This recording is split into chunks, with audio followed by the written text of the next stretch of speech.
Hello මගේ රත්තරන් යාළුවනේ කොහොමද? ඔයාලා හැමෝම හොඳින් නැති කියලා මම හිතනවා. මේ වීඩියෝ එක නම් ටිකක් වෙනස් වෙයි. මේක මම ගිහින් තියෙන ලස්සන තැනක් ගැන ඔයාලත් එක්ක බෙදා ගන්න තමයි අද මේ වීඩියෝ එක මම කරන්නේ. මෙහි තියෙන සුන්දරත්වය නිසාම මෙම ස්ථානයට කවි ගී පවා ලියවිලා තිබෙනවා. මේ තැන ගැන ඔයාලා කමෙන්ට් එකක් දානකම් මම නාගෙන එන්න. ඔයාලා මෙතන නානවා බොහොම ප්‍රවේශමට නාන්න. මෙතන රළ හරිම සැරයි.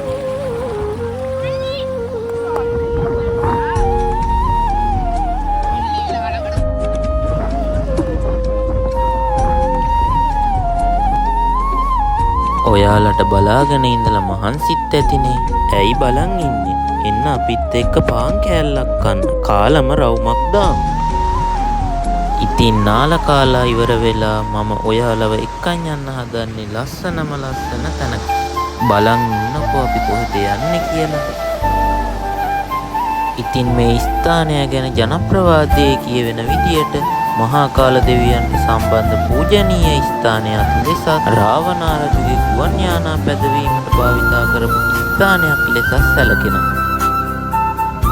ඒ කෙසේ වෙතත් පරිසරවේදීන්ගේ නිගමනයට අනුව මේ ස්ථානයට උල්කාපාතයක් වැටීම හේතුවෙන් පරිසර පද්ධතිය වෙනස් වෙලා කියලා තමයි කියන්නේ. ඉතින් පරිසරය විඳින්නෙක්ට නම් මෙතන සුන්දරණීය ස්ථානයක්. මෙම ස්ථානය ගැන කියවෙන ගීයක් රස විඳින ගමන් අපි මේ වීඩියෝ එක ඉස්සරහට යමු.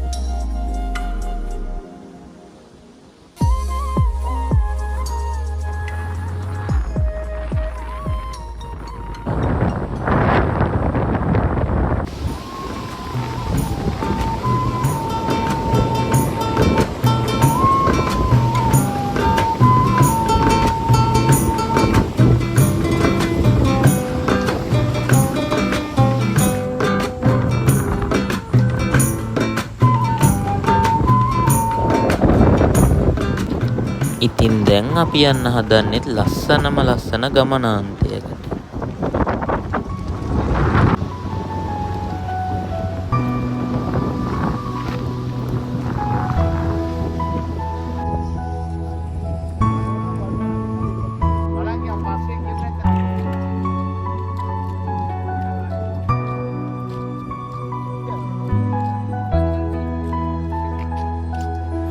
අපි දැන් ඉන්නේ උස්සංගොඩ කැලේ ඇතුලේ.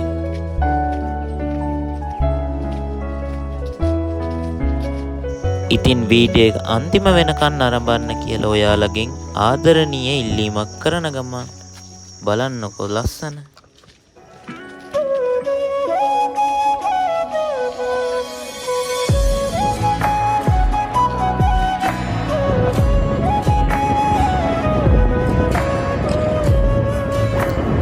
වීඩියෝ එක අන්තිම වෙනකන් නැරඹූ ඔයාට ගොඩාක් ස්තුතියි. මගේ channel එක subscribe කරලා නැත්නම් subscribe කරන්න කියලාත් ඔයාලගෙන් ඉල්ලන ගම මම වීඩියෝ එක අදට නතර කරනවා.